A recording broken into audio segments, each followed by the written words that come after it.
कहानी की शुरुआत में हमें एक बेबी नाम के लड़के को दिखाया जाता है जिसके माता पिता बचपन में ही मर जाते हैं। बेबी को एक बीमारी होती है जिसमें वो हमेशा कुछ ना कुछ कान में सुनता रहता है। बेबी एक बहुत ही अच्छा ड्राइवर होता है। बेबी लोगों की मदद करता है जो चोरी करके भागते हैं उन्हें पुलिस से बचाने के लिए, क्योंकि ये बहुत अच्छी गाड़ी चलाता है। साथ में बेबी के हमें अडॉप्ट करे हुए फादर दिखाए जाते हैं जिनका नाम जो होता है, जो व्हील चेयर पर ही रहते हैं, वो चल नहीं सकते। हमें बताया जाता है बेबी एक डॉग नाम के इंसान के लिए काम करता है। दरअसल कुछ समय पहले बेबी ने डॉग का एक बहुत बड़ा नुकसान कर दिया। इस वजह से डॉग का बेबी आज कर्जदार है और उसका कर्जा तारने के लिए वो डॉग का काम करता है। इसी के साथ मूवी की स्टार्टिंग होती है। हमें बेबी को दिखाया जाता है अपनी गाड़ी में। बेबी की गाड़ी में 3 लोग और होते हैं, जिनमें से एक का नाम बडी होता है, साथ में बडी की पत्नी डार्लिंग, और तीसरे इंसान का नाम होता है ग्रिफिन। ये तीनों बैंक के अंदर जाते हैं चोरी करने के लिए, और कुछ समय के बाद ये बैंक के अंदर चोरी करके वापस आके बेबी की कार में बैठ जाते हैं। तभी हमें दिखाया जाता है कि यहाँ पर पुलिस आ चुकी है, लेकिन बेबी अपना करिश्मा दिखाता है और बड़ी तेजी से गाड़ी चलाता है और इन तीनों को बचाकर यहाँ से ले जाता है।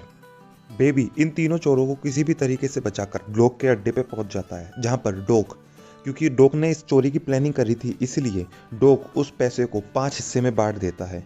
वहीं पर ग्रिफिन डॉग से कहता है कि बेबी तो सिर्फ गाड़ी चलाता है, इसे एक हिस्सा देने की क्या जरूरत है। लेकिन डॉग कहता है अगर जो बेबी तुम्हारे साथ नहीं होता और बेबी तुम्हें बचाता नहीं तो आज तुम यहाँ पर नहीं, जेल के अंदर होते। इस बात से ये सब एग्री करते हैं। उसके बाद ये अपना हिस्सा लेके यहाँ से निकल जाते हैं। तभी हमें दिखाया जाता है डॉग बेबी से उसके सारे पैसे ले लेता है और उसको एक गड्डी देता है और उससे कहता है बस अब तुम एक चोरी और करोगे, उसके बाद तुम्हारा कर्जा उतर जाएगा, उसके बाद तुम आज़ाद हो, जो तुम करना चाहो वो कर सकते हो। इसी के साथ बेबी अपने घर चले जाता है। उसके बाद हमें दिखाया जाता है बेबी अपने फादर जो का ध्यान रखता है, उनको खाना देता है। साथ ही साथ बेबी की एक हमें आदत के बारे में यहाँ पे और पता पड़ता है कि बेबी को लोगों की साउंड आवाज़ रिकॉर्ड करने की आदत है। साथ में उनकी आवाज़ रिकॉर्ड करने के बाद बेबी उस आवाज़ को म्यूज़िक के रूप में बदलता है और उस आवाज़ पे म्यूज़िक देके उसे गाने के रूप में बना देता है। उसके बाद बेबी एक कैफ़े में जाता है, जिस कैफ़े में एक लड़की काम करती है। उस लड़की का नाम होता है डिबोरा। दरअसल बेबी इस लड़की को पसंद करता है और इस लड़की से बार बार बात करने के लिए, मिलने के लिए बेबी इसी को कैफ़े में जाता है। उसके बाद दिखाया जाता है डॉग का बेबी को कॉल आता है और वो बताता है बेबी अगले काम के लिए रेडी रहो। उसके बाद बेबी डॉग के अड्डे पर पहुंचता है। वहीं पर डॉग बेबी को बताता है मैंने अपनी टीम में कुछ नए लोगों को ऐड करा है। वहीं पर हमें पहली बार बैट्स को दिखाया जाता है। दरअसल बैट्स बड़ा ही एक खूंखार आदमी होता है और वो किसी इंसान को भी मारने से पहले सोचता नहीं है। साथ में हमें बैट्स के 2 आदमियों को भी दिखाया जाता है। वहीं पर वो अगली चोरी की प्लानिंग करते हैं, लेकिन बैट्स डॉग से पूछता है बेबी हमेशा इतने फैशन में क्यों रहता है, ये हमेशा अपने कान में ईयरफोन लगा के और चश्मे पहन के क्यों रहता है। वहीं पर डॉग बैट्स को बताता है बेबी को एक बीमारी है, उस बीमारी से बचने के लिए बेबी हमेशा अपने कान में ईयरफोन लगा के रहता है और साथ में गाने सुनते रहता है। उसके बाद ये चोरी की प्लानिंग करते हैं और फिर चोरी के लिए बैंक की तरफ निकल जाते हैं। उसके बाद दिखाया जाता है बैट्स और उसके दोनों साथी बैंक के अंदर जाते हैं और जल्दी से चोरी करके प्लान के अकॉर्डिंग वापस आ जाते हैं। तभी दिखाया जाता है कि बैट्स ने बैंक के सिक्योरिटी गार्ड को गोली मार दी। बेबी उन तीनों का कार में ही इंतजार कर रहा होता है। जब वो तीनों कार में आते हैं और यही यहाँ से जाने लगते हैं, तभी इनका पीछा एक इंसान करने लगता है और इन पर अनाधुंध गोली चलाने लगता है। रिटर्न में बैट्स भी उस इंसान पर गोली चलाता है। तभी दिखाया जाता है इनका पीछा पुलिस वाले भी करने लगते हैं, लेकिन बेबी अपना कर्तव्य दिखाता है और बड़ी तेजी से गाड़ी चला कर यहाँ से भागने लगता है। बेबी बड़ी तेजी से गाड़ी चला के यहाँ से जा रहा होता है, तभी ये ट्रैफिक जाम में फंस जाते हैं।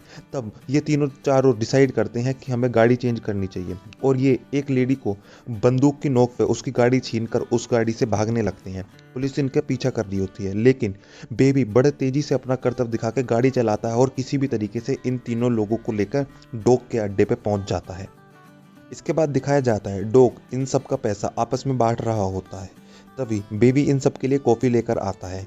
बेबी वहाँ पे देखता है इनका एक साथी इनके साथ नहीं है। तभी बैट्स बेबी को बताता है इनके एक साथी को उसने मार दिया, क्योंकि वो अपनी बंदूक गाड़ी में ही भूल गया था। उस बंदूक की वजह से ये सब पकड़े जा सकते थे। इसे सुनकर बेबी बड़ा हैरान होता है। उसके बाद डॉग बेबी के सारे पैसे ले लेता है और उसको एक गड्डी देता है और उससे कहता है अब से तुम आज़ाद हो, अब से तुम्हारे पास मेरा कोई भी कर्जा नहीं है। उसके बाद डॉग बेबी से कहता है कि तुम मेरे लिए एक आखिरी काम कर दो। वो उसे एक गाड़ी दिखाता है जिस गाड़ी में उसके मरे हुए साथी की लाश होती है। वो उससे कहता है तुम इस गाड़ी को ठिकाने लगा दो। बेबी उस गाड़ी को ठिकाने लगाने के बाद अपने घर पर पहुंच जाता है और वो अपनी पैसों को एक जगह रख देता है। उसके कुछ समय के बाद दिखाया जाता है बेबी डिबोरा के पास पहुंचता है और डिबोरा से डेट के लिए पूछता है। डिबोरा भी बेबी को हाँ कह देती है क्योंकि वो बेबी को पसंद करती है। उसके बाद बेबी एक पिज़्ज़ा की कंपनी में जॉब करना भी स्टार्ट कर देता है और वो अपना ज़्यादातर समय डिबोरा के साथ बिताता। इसी के साथ इनके बीच में नज़दीकियाँ बढ़ने लगती हैं। एक दिन दिखाया जाता है डिबोरा और बेबी एक रेस्टोरेंट में खाना खा रहे होते हैं। वहीं पर डोक भी होता है। डोक बेबी को अपने पास बुलाता है और उससे कहता है जब से तुम मेरे पास से गए हो मेरा कोई भी काम सही से नहीं हो पा रहा और मैं जानता हूँ तुम्हें भी पैसे की दिक्कत है, इसलिए मैं चाहता हूँ तुम मेरे लिए काम करो और अब से मैं तुम्हारा कोई भी पैसा नहीं रखूँगा। अगर जो तुम मेरे साथ कुछ समय काम करते हो तो तुम्हारे पास इतना पैसा होगा कि तुम दुनिया में कहीं पर भी जाकर रह सकते हो और तुम जैसी ज़िंदगी चाहो वैसी ज़िंदगी जी सकते हो, तुम्हारे पास इतना पैसा होगा। बेबी भी डोक को हाँ कह देता है। अगले दिन बेबी डोक से मिलने जाता है।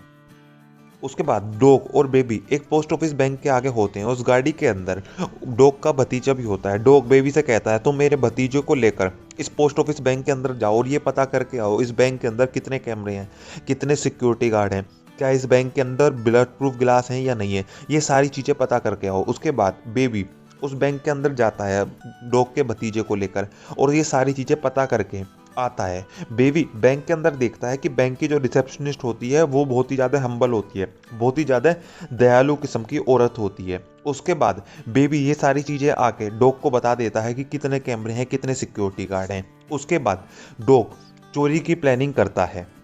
उसके कुछ समय के बाद डॉग के अड्डे को दिखाया जाता है जहाँ पर बर्डी और डार्लिंग होते हैं, साथ में वहाँ पे बैट्स भी होता है।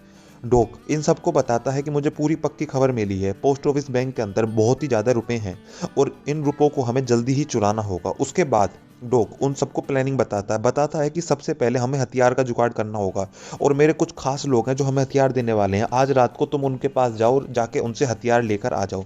उसके बाद बेबी और वो बाकी बचे हुए 3 लोग हथियार लेने के लिए निकल जाते हैं। वो जल्दी ही डॉग के अड्डे पर पहुंच जाते हैं जहाँ पर हथियार होते हैं। उसके बाद दिखाया जाता है बैट्स डीलर को गोली मार देता है जो इन्हें बंदूक देने आया होता है। उसके बाद इनके बीच में लड़ाई होने लगती है लेकिन ये सब मिलके जल्दी ही डीलर और उसके सारे साथियों को मार देते हैं। उसके बाद बर्डी बैट्स पे बहुत ज़्यादा गुस्सा होता है कि तुमने इसे क्यों मार दिया। बैट्स बताता है ये पुलिस का आदमी था, इसने कुछ समय पहले मुझे गिरफ्तार करा था और इस वजह से मैंने इसे मार दिया। उसके बाद ये वहाँ से बंदूक लेकर निकल जाते हैं। उसके बाद रास्ते में बैट्स बेबी से एक कैफ़े पर गाड़ी रोकने के लिए कहता है लेकिन बेबी उस कैफ़े पर गाड़ी रोकना नहीं चाहता क्योंकि उसी कैफ़े पर डिबोरा भी काम करती है। लेकिन बैट्स के ज़बरदस्ती करने पर बेबी गाड़ी रोक देता है क्योंकि बेबी जानता है बैट्स एक सनकी आदमी है, वो किसी इंसान को भी मारने से पहले नहीं सोचता। उसके बाद ये चारों कैफ़े के अंदर जाते हैं और खाना खाते हैं। वहाँ पर बेबी डिबोरा से आँख नहीं मिला पाता, डिबोरा भी समझ जाती है। उसके बाद जब ये खाना खा लेते हैं तो बैट्स डिबोरा को मारने के लिए जाता है लेकिन बेबी उसे रोक देता है। उसके बाद बेबी बिल पे करता है, साथ में एक चिट्ठी भी छोड़ता है जिस चिट्ठी पे लिखा हुआ होता है कि बेबी उससे रात में मिलने के लिए आएगा। उसके बाद ये वापस डॉग के अड्डे पे पहुंचते हैं। डॉग इनसे बहुत ज़्यादा नाराज होता है क्योंकि इन्होंने उसके साथियों को मारा। वहाँ पे बैट्स बताता है कि वो पुलिस वाले थे, अगर जो हम उन्हें नहीं मारते तो वो हमें जल्दी ही पकड़ लेते। लेकिन डॉग अब डिसाइड कर लेता है कि अब ये इस चोरी को नहीं करेंगे, वो प्लान को कैंसिल कर देता है। लेकिन सभी साथियों के समझाने पर डॉग फिर से चोरी करने के लिए रेडी हो जाता है।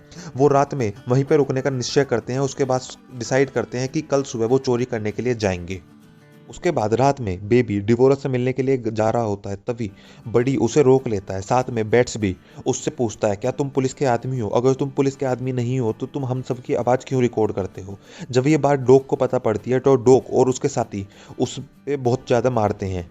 उसके बाद वो उससे पूछते हैं कि तुम्हारे पास किस किस की और रिकॉर्डिंग है। बेबी बताता है कि मेरा एक शौक है, मैं लोगों की रिकॉर्डिंग करके उन्हें एक म्यूज़िक में कन्वर्ट करता हूँ। उसके बाद बैट्स उसके घर पे जाता है और उसके घर पे जाके सारी रिकॉर्डिंग्स को वापस ले आता है। उसके बाद वो देखते हैं कि उसके पास बहुत से लोगों की रिकॉर्डिंग होती हैं। डॉग डिसाइड करता है कि अब इस काम में हम बेबी को नहीं रखेंगे। डॉग कहता है मैं सुबह तक किसी और ड्राइवर का इंतजाम कर लूँगा, अब बेबी की हमें ज़रूरत नहीं है। लेकिन बेबी जानता है अगर जो मैंने इनका काम नहीं करा और इनके प्लान में नहीं रहा तो ये मुझे मार देंगे, साथ में मेरे फादर जो और डिबोरा को भी मार देंगे। इसके लिए बेबी कहता है कि मैं आगे से कोई भी गलती नहीं करूँगा, पर मैं ये चोरी करना चाहता हूँ क्योंकि मुझे बहुत ज़्यादा पैसे की ज़रूरत है। बेबी के बहुत ज़्यादा समझाने के बाद ये सारे लोग एग्री हो जाते हैं कि हम बेबी को एक आखिरी मौका देंगे और ये सो जाते हैं। अगले दिन सुबह सुबह ये फिर से चोरी के लिए निकल जाते हैं। उसके बाद दिखाया जाता है ये चारों पोस्ट ऑफिस के बाहर पहुंच जाते हैं। ये तीनों बाकी लोग पोस्ट ऑफिस के अंदर चोरी करने के लिए जाते हैं और बेबी गाड़ी में ही इनका इंतजार करता है। कुछ समय के बाद जब ये चोरी करके वापस आते हैं, ये लोग बेबी से गाड़ी चलाने के लिए बोलते हैं, लेकिन बेबी गाड़ी नहीं चलाता क्योंकि बेबी कुछ सोच रहा होता है। तभी बेबी तेजी से गाड़ी चलाता है और गाड़ी को एक सरियों में बांट देता है, जिससे बैट्स मर जाता है। क्योंकि बेबी जानता था अगर जो उसे जिंदा रहना है तो उसे बैट्स को मारना होगा, क्योंकि बैट्स एक सन की आदमी है। वो चोरी करने के बाद बेबी को मार देता। उसके बाद वहां पे पुलिस आ जाती है और पुलिस को देखकर ये तीनों लोग वहां से भागने लगते हैं। उसके बाद जब वो तीनों पुलिस की गोलाबारी से बच के भाग रहे होते हैं, तभी पुलिस की एक गोली डार्लिंग को आके लग जाती है, जिसमें डार्लिंग की मौत हो जाती है। लेकिन बेबी किसी भी तरीके से अपने आप को बचा के घर पहुंच जाता है। वो सबसे पहले जो को लेकर एक ओल्ड एज होम छोड़ता है और उसे कुछ पैसे दे देता है। उसके बाद जब वो डिबोरा के कैफे पहुंचता है तो वो देखता है वहां पे बडी होता है, लेकिन बेबी किसी भी तरीके से बडी को गोली मार के डिबोरा को लेकर डॉग के अड्डे पे पहुंच जाता है और डॉग से रिक्वेस्ट करता है कि वो उसकी मदद करे, और डॉग उसकी मदद करने के लिए भी तैयार हो जाता है। उसके बाद दिखाया जाता है बडी डॉग के अड्डे पर पहुंच जाता है और सबसे पहले डॉग को मार देता है। उसके बाद वो बेबी को मारना चाहता है, लेकिन बेबी बड़ी बहादुरी से उसका मुकाबला करता है और उनके बीच में लड़ाई होती है। लेकिन किसी भी तरीके से बेबी बडी को मारने में कामयाब हो जाता है, लेकिन बेबी को भी बहुत ज़्यादा चोट लगती है, इस वजह से वो बेहोश हो जाता है। उसके कुछ समय के बाद बेबी की आंख खुलती है और वो देखता है कि डिबोरा गाड़ी चला रही है और वो एक हाईवे पे होते हैं। लेकिन तभी पुलिस उन्हें घेर लेती है। डिबोरा वहां से गाड़ी बचाकर भागने वाली होती है, लेकिन तभी बेबी अपने आप को पुलिस के आगे सरेंडर कर देता है और उसको जेल हो जाती है। जब वो कोर्ट में उसकी सुनवाई होती है तो बहुत से लोग उसकी तारीफ करते हैं और बहुत से लोग उसकी सज़ा कम करने के लिए कोर्ट से रिक्वेस्ट करते हैं। इसकी वजह से कोर्ट सिर्फ उसे 5 साल की सज़ा देती है। 5 साल के बाद बेबी जेल से बाहर आ जाता है और फिर से डिबोरा और बेबी साथ में रहने लगते हैं। इसी के साथ ये कहानी ख़त्म हो जाती है। उम्मीद करते हैं ये कहानी आपको पसंद आई होगी, और ऐसी ही और कहानी सुनने के लिए हमारे चैनल को सब्सक्राइब करें और हमारे चैनल पर बने रहें। थैंक यू, शुक्रिया।